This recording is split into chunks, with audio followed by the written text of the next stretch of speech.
जैसे दीदी बोलती है होवे होवे खेला होवे, तो मोदी जी ने बोला विकास होवे, शिक्षा होवे, क्या कहेंगे आप इस पर? देखिए, राजनीति अभी उन्नयन की राजनीति होनी चाहिए। जिस तरह से मोदी जी ने कहा कि उन्नयन हवे, शिक्षा हवे, शास्त्र हवे, आवास हवे, हॉस्पिटल हवे, स्वास्थ्य, जैसा मैंने बोला। आप यहाँ के मुख्यमंत्री जो है मनुष्य के जीवन को खेल समझ के रखी है। देखिए, 10 साल से उनके पास समय था। बंगाल की जनता उनको एक सरकार बनाने का मौका दिया, अवसर दिया, और उन्होंने, मुख्यमंत्री ने क्या दिया बंगाल की जनता को? कट मनी दिया, सिंडिकेट दिया, अम्फान में तिरपल छोड़ दिया, कोरोना में चाल छोड़ दिया। तो जितने सारे गलत काम है, प्रोमोटर राज दिया, सिंडिकेट राज दिया, जितने सारे गलत काम है, सारे काम जो है मुख्यमंत्री दिया बंगाल को। अब वो कहती खेला होवे।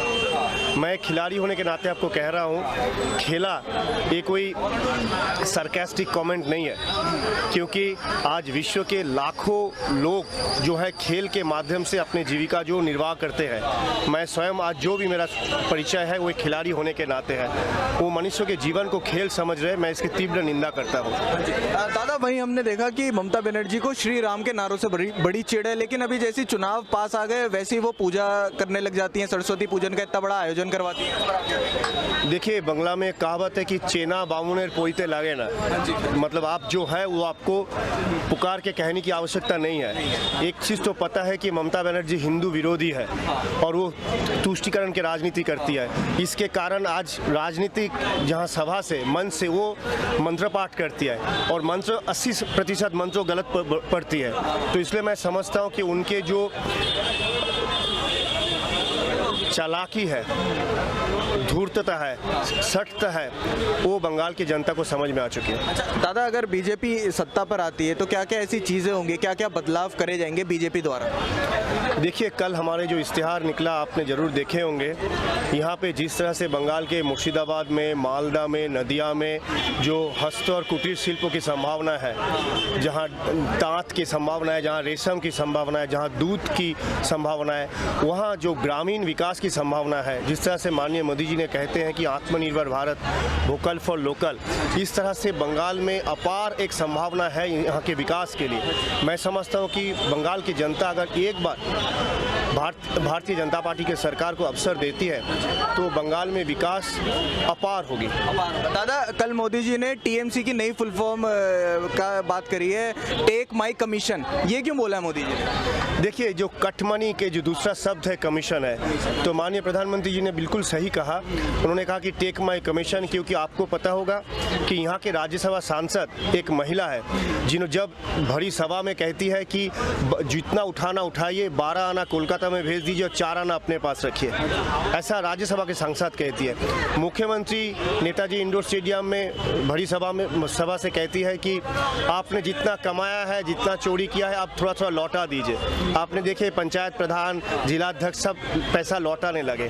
जिस तरह से खुलेआम जो समोव्यथी है, किसी गरीब के घर में कोई मृत्यु हो जाता है, वहाँ 2000 रुपया सरकार की तरफ से दिया जाता है, लेकिन तृणमूल के मंत्री, तृणमूल के नेता, तृणमूल के काउंसिलर वो 2000 में से भी अपना कट मनी यानी कि कमीशन नहीं छोड़ता। 2000 में से भी 10% यानी कि 200 रुपया लेते हैं। और ये मैं नहीं कह रहा हूँ, स्वयं मुख्यमंत्री ने कही है, उन्होंने नेताजी इंडोर स्टेडियम के सभा से।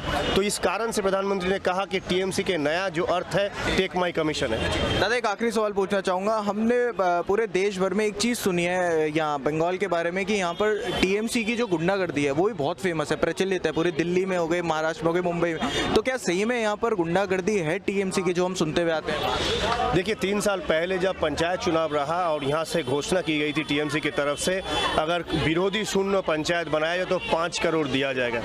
उसी तरह से इस बार यहाँ के एक सीनियर मिनिस्टर ने कहा कि अगर आप सीट देते हैं तो 1 करोड़ रुपया मिलेगा यहाँ के काउंसिलर को।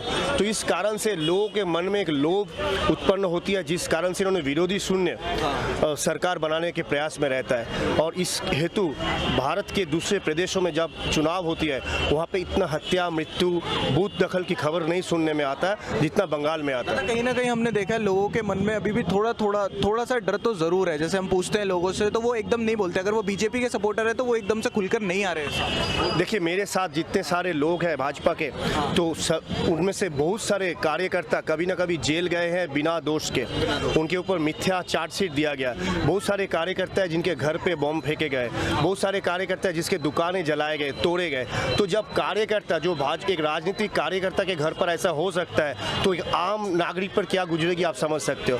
तो यहाँ पे गणतंत्र पर बिल्कुल रिस्क है और टीएमसी एक डर का माहौल बना के रखा है। लेकिन मैं इसके साथ ये भी कहूँगा कि इस बार भारतीय जनता पार्टी ने निश्चित रूप से कहा कि इस बार 200 पार, और इस 200 पार के लिए हर नागरिक, हर वोटर, हर बंगाल के रहने वाले निवासी, जो हर कोई चाहते हैं कि इस बार भारतीय जनता पार्टी की सरकार आएगी। ये भी बोला गया है 2019 में हाफ और इस बार पूरी तरीके से साफ। जी बिल्कुल, ये हमारे प्रदेश अध्यक्ष भी कहा है और माननीय प्रधानमंत्री जी ने भी कहा है कि 19 में हाफ, अब देखिए बिल्कुल हाफ हुआ है और 21 में टीएमसी बिल्कुल साफ।